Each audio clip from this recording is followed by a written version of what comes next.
Bom dia, professor. Essa é a apresentação do primeiro trabalho de redes, que serve para implementar certas funcionalidades do protocolo TCP no protocolo UDP. A primeira parte da apresentação eu vou apresentar o código rodando e na segunda eu vou explicar o código. Então, nessa primeira parte aqui, a primeira coisa que eu vou fazer é rodar o servidor e depois rodar o cliente sem a simulação de perda de pacotes para ver como ele funciona.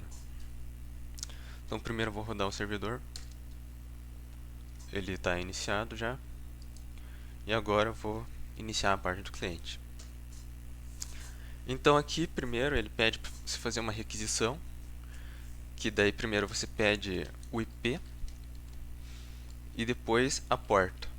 Eu vou rodar primeiro na porta 50.000, que é a porta que o servidor está rodando, e depois eu simulo como que ele funciona se eu pedir uma porta que não é do servidor. Então eu vou pedir primeiro o arquivo, né, do servidor, que é o nome rg 1m.txt. Ele tem 15 megas.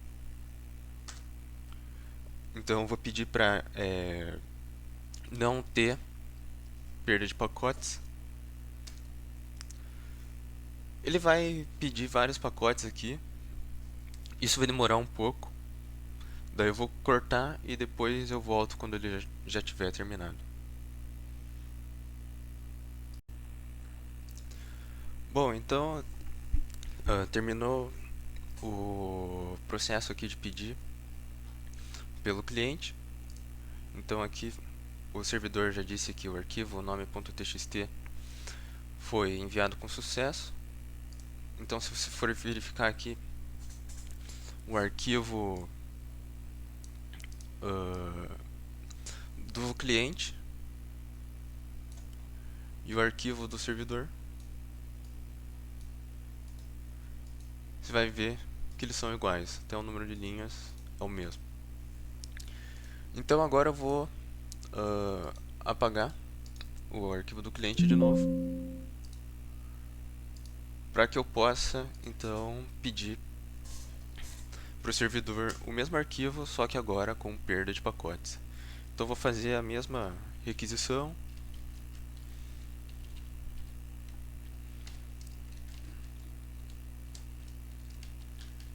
só que dessa vez eu vou pedir para simular perda de pacotes. Então você pode ver aqui que ele já está simulando perdas. Isso vai demorar um pouco de novo.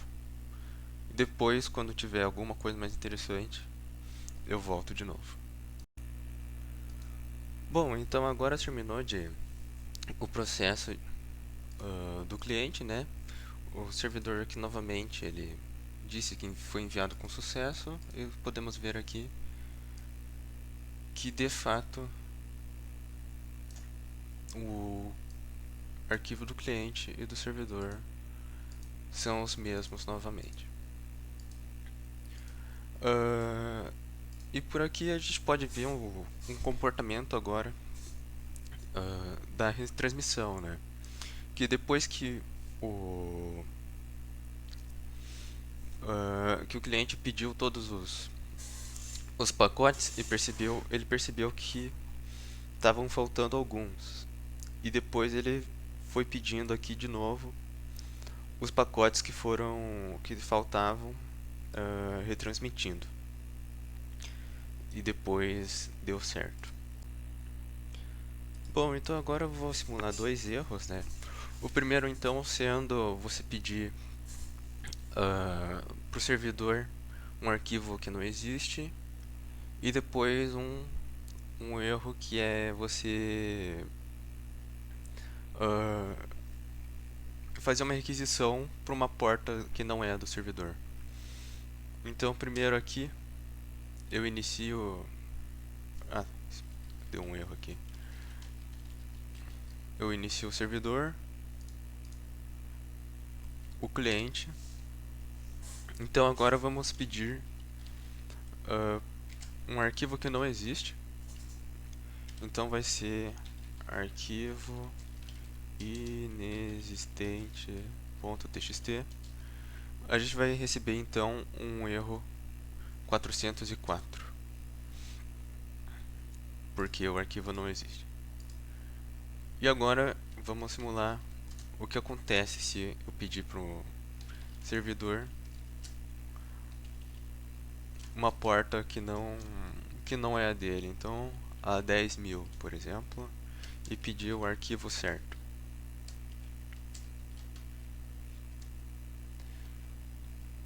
A gente pode ver que deu erro porque logicamente não é a porta do servidor. Então agora eu vou explicar a segunda parte do trabalho, que é explicar o código. Bom, então agora eu vou explicar a segunda parte do trabalho, né, que é explicar o código.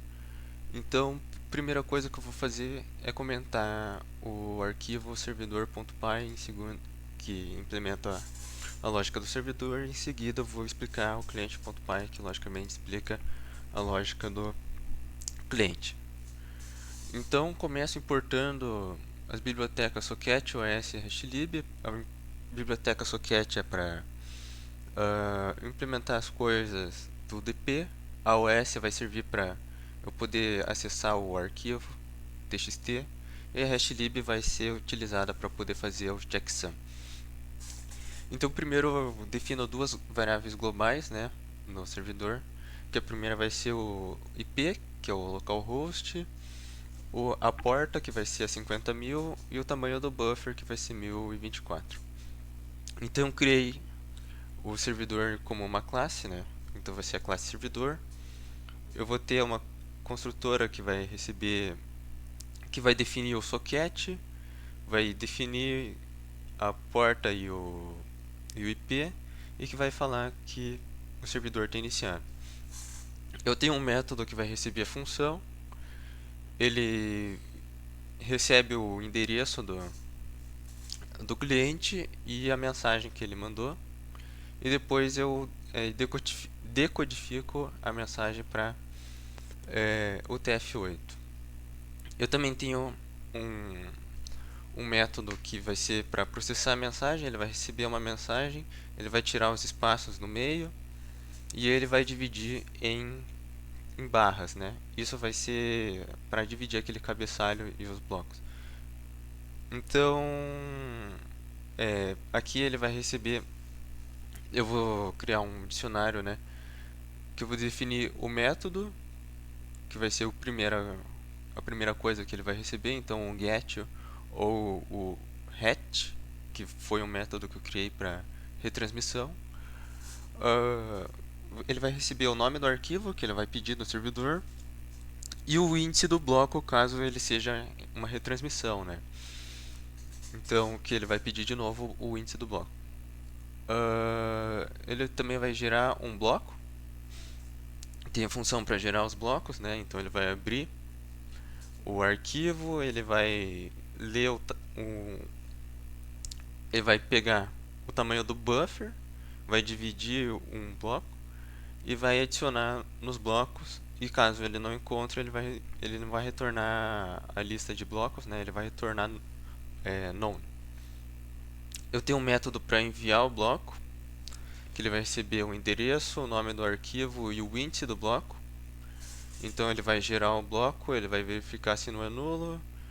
Se der algum problema aqui, ele vai gerar o índice, o status 404, vai retornar para o cliente. Aqui ele vai pegar o bloco, né? Ele vai pegar o bloco, ele vai pegar o total de blocos, que vai ser o tamanho da lista de blocos. Ele vai fazer o checksum, que eu fiz o checksum usando o método md5. Ele vai gerar um cabeçalho, que ele vai gerar o método 200 aqui, o status 200, que vai ser requisição processada. Ele vai retornar o índice do bloco, o número total de blocos, o checksum do bloco para verificar se o bloco está certo. Ele vai ele vai dar encode em UTF-8 e ele vai também retornar o cabeçalho mais o bloco e vai enviar para o endereço do cliente. Ele tem aqui também um método de enviar um arquivo que vai ser que ele vai gerar blocos, ele vai verificar se os blocos eles existem, né? Se eles não existem, na verdade.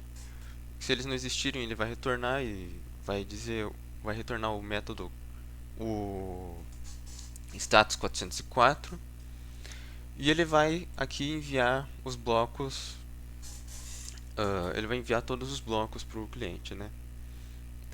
E depois que ele terminar, ele vai enviar um status 201 mostrando que é o fim da conexão, né? Que ele terminou todos os de enviar o arquivo. Então eu tenho também um método main que vai ter um loop. Ele vai receber a requisição do cliente, ele vai processar a requisição do cliente, ele vai guardar o nome do arquivo. Isso aqui vai servir porque no Python eu não consigo utilizar isso aqui dentro disso aqui, então eu tive que guardar numa variável. Então a primeira coisa que ele vai verificar é se o arquivo que ele pediu, né, no caso vai ser esse nome rg1m.txt, ele vai verificar se ele existe, né, ou se ele pediu um outro arquivo. Se não existir, ele vai gerar o método, a resposta 404 e vai continuar o loop sem passar por essa parte aqui.